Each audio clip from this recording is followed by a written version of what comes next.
Assalamualaikum. Hello and welcome. This is Din Islam, lecturer of English, Uttara City College. I'm back with another video of modifiers. In our previous class, we have learned the rules and regulations of pre-modifier and post-modifier. In our today's video, we will learn how to use pre-modifier and post-modifier in a text or a passage. So, let us get started over to this lesson. I have written here a passage text. আমি এখানে একটি text লিখেছি যার ভিতরে আমাদেরকে বলা আছে কোথায় কি ইউজ করতে হবে। সো আমরা পড়া শুরু করি। A village doctor is very আমরা এটাকে মুছে রাখি বোঝানোর জন্য। A village doctor is very তারপরে ড্যাশ দেওয়া আছে, এরপর বলা আছে post modify the noun। Noun K basically modify করে অ্যাডজেক্টিভ। কোন নাউনটাকে মডিফাই করতে হবে? এই যে এখানে ডক্টর, এই ডক্টরকে মডিফাই করতে হবে, কি ইউজ করতে হবে সেটা বলা নাই, তবে বলছে যে এই ডক্টরকে মডিফাই করতে হবে পোস্ট মডিফাই, পরে কিছু একটা দিতে হবে। তো নাউনকে বেসিক্যালি মডিফাই করে অ্যাডজেক্টিভ। এখন আমরা পুরো সেন্টেন্সটা পড়ি। আ village doctor is very dash person in rural areas of Bangladesh. একজন গ্রাম্য ডাক্তার বাংলাদেশের গ্রাম অঞ্চলে খুবই কেমন ব্যক্তি? সে পরিচিত। তাহলে ফ্যামিলিয়ার, ফ্যামিলিয়ার পারসন, তো এটা হচ্ছে একটা অ্যাডজেক্টিভ। কাকে মডিফাই করব? ডক্টরকে, মানে এটা কেমন মডিফায়ার?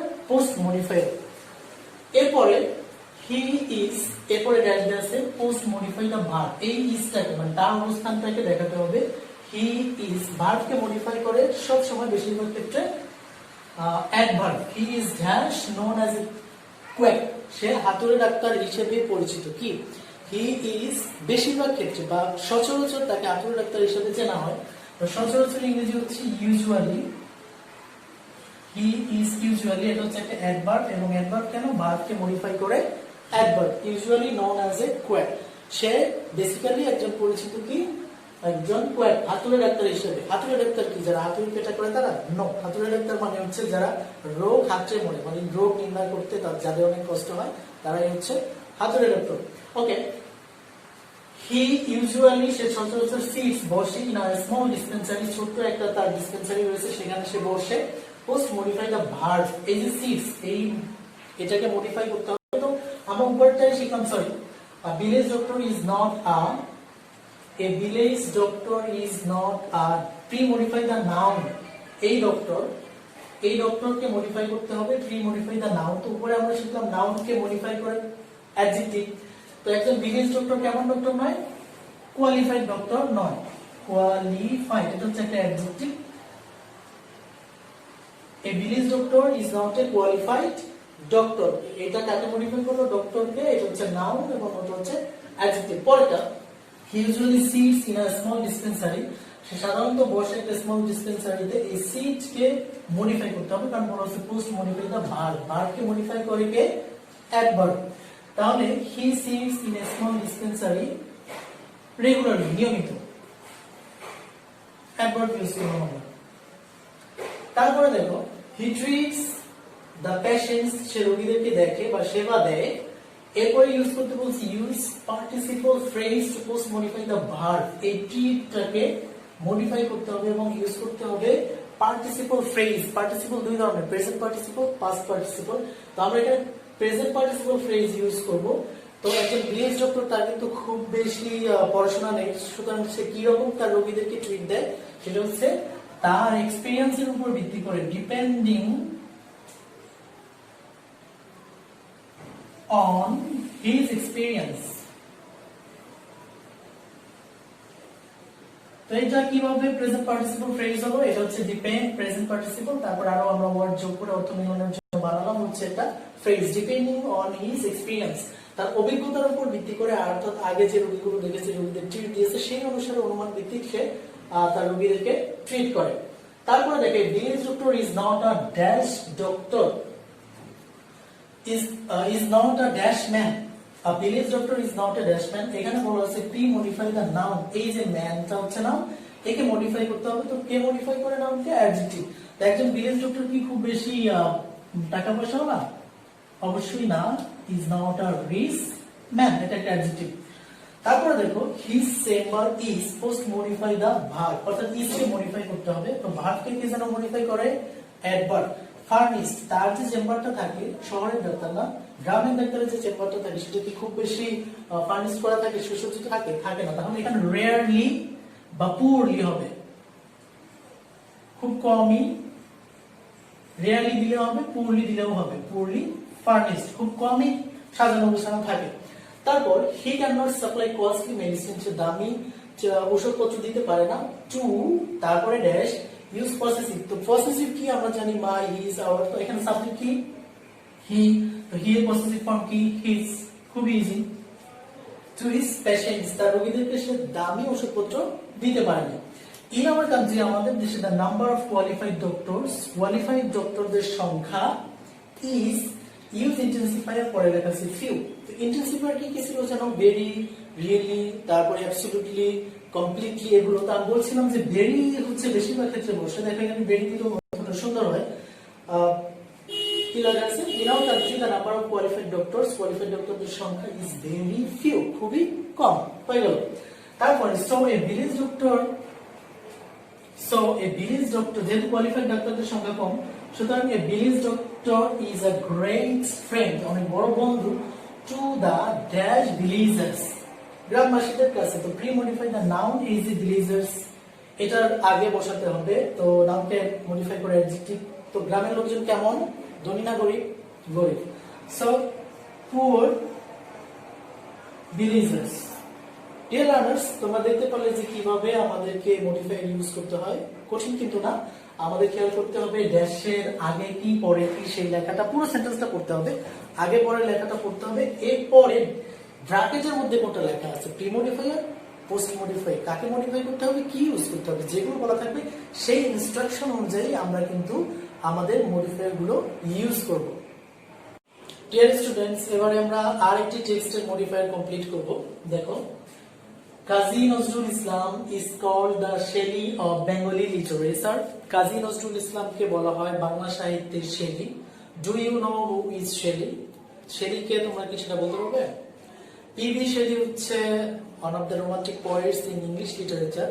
ইংরেজি সাহিত্যে 6 জন যে রোমান্টিক কবি রয়েছে তাদের মধ্যে একজন হচ্ছে পিবি শেলি, যাকে ভিশনারি পোয়েট বলা হয়। তো কাজী নজরুলের লেখার সাথে তার লেখার অনেকটাই মিল ছিল, এই কারণে তাকে বাংলা সাহিত্যের শেলি বলা হয়। প্রতিবাদী টাইপ, বিদ্রোহী টাইপ লেখার মধ্যে ছিল। হি ওয়াজ আ ড্যাশ পয়েট। তো কাজী নজরুল ইসলাম কেমন কবি ছিলেন? প্রি মডিফাই দ্য নাউন, এই পয়েটকে মডিফাই করতে হবে।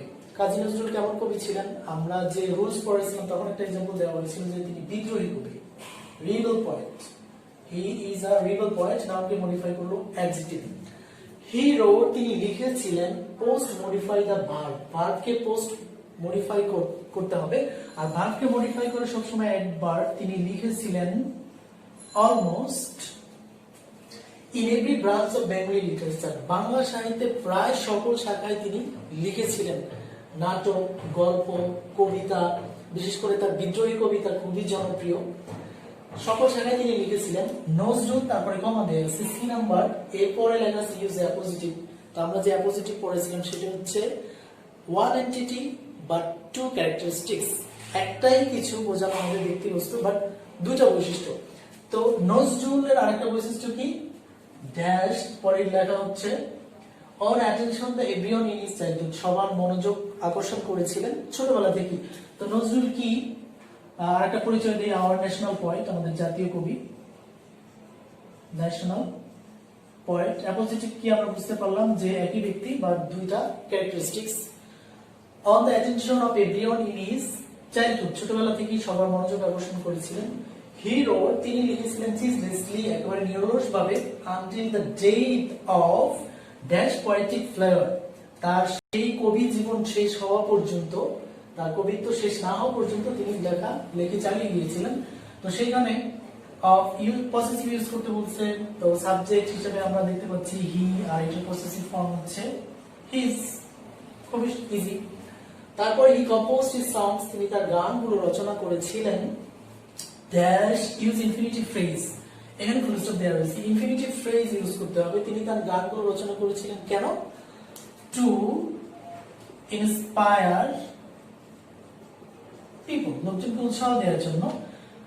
স্পেশালি লোকজনকে অন্যায় প্রতিবাদ করার জন্য, এই কারণেই তাকে বিদ্রোহী কবি বলা হয়।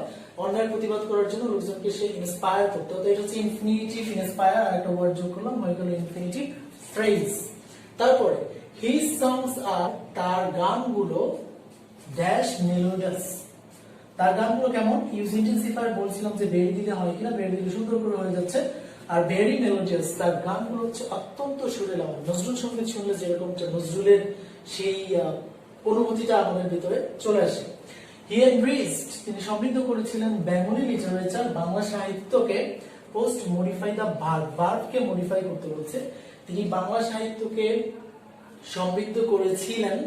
এখানে কি ইউজ করতে হবে সেটা বলা নাই, তবে ভার্বকে মডিফাই করে হচ্ছে অ্যাডভার্ব। বাংলা সাহিত্যকে তিনি সমৃদ্ধ করেছিলেন হোললি, পুরোপুরি ভাবে। আমরা একটা অ্যাডভার্ব ইউজ করলাম যেহেতু ভার্বকে মডিফাই করে অ্যাডভার্ব। এরপরে হিজ লিটারারি ওয়ার্কস, তার সাহিত্যকর্ম। হিজ লিটারারি ওয়ার্কস, তার সাহিত্যকর্ম হ্যাভ এনরিচড, সমৃদ্ধ করেছে। নাউন অ্যাডজেক্টিভ ইউজ করতে বলেছে। কোন সাহিত্যকে সমৃদ্ধ করেছে? বাংলা সাহিত্যকে, বেঙ্গলি লিটারেচার। তো এখানে বেঙ্গলি একটা নাম, আবার হচ্ছে এটা অ্যাডজেক্টিভের কাজও করছে। কোন লিটারেচার? বাংলা লিটারেচার। তো তার সাহিত্যকর্ম বাংলা লিটারেচারকে, বাংলা সাহিত্যকে সমৃদ্ধ করেছে। হি ওয়াজ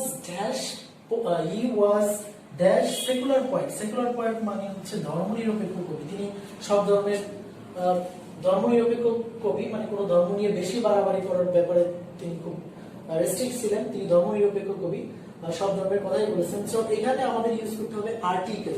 আমরা সহজেই এ ব্যবহার করতে পারি। হি ওয়াজ আ সেকুলার পয়েন্ট, তিনি একজন ধর্মনিরপেক্ষ কবি ছিলেন। তারপরে হি sang the song of equality, তিনি সমতার গান, সাম্যের গান গেয়েছিলেন। এরপর ইউজ অ্যাডভার্বিয়াল ফ্রেজ ইউজ করতে বলেছে। অ্যাডভার্বিয়াল ফ্রেজটা আমরা অল থ্রু হিজ লাইফ, তার সমগ্র জীবন তিনি কিসের গান গেয়েছেন? সাম্য, একতা, ভ্রাতৃত্ব, এগুলোর গান তিনি গান গেয়েছেন। সো ডিয়ার লার্নার্স, তোমরা দেখতে পারলে আমি দুইটা एग्जांपल দেখালাম, দুইটা টেক্সট থেকে কি করে মডিফায়ার ইউজ করতে হয়। তো মডিফায়ার খুব সহজ জিনিস, বাসায় প্র্যাকটিস করতে থাকবে। হোমওয়ার্ক হচ্ছে বই থেকে, সাজেস্টেড বুক থেকে, তোমরা মডেল কোশ্চেন গুলো থেকে মডিফায়ার যেখানে রয়েছে সেখান থেকে প্র্যাকটিস করবে। আর কেউ কারো কোথাও যদি বুঝতে সমস্যা হয় সেক্ষেত্রে কমেন্ট বক্সে জানিয়ে দিতে পারো। I will reply all your messages. So I'm ending my today's class. Thanks for watching. Stay home, stay safe. Allah Hafiz.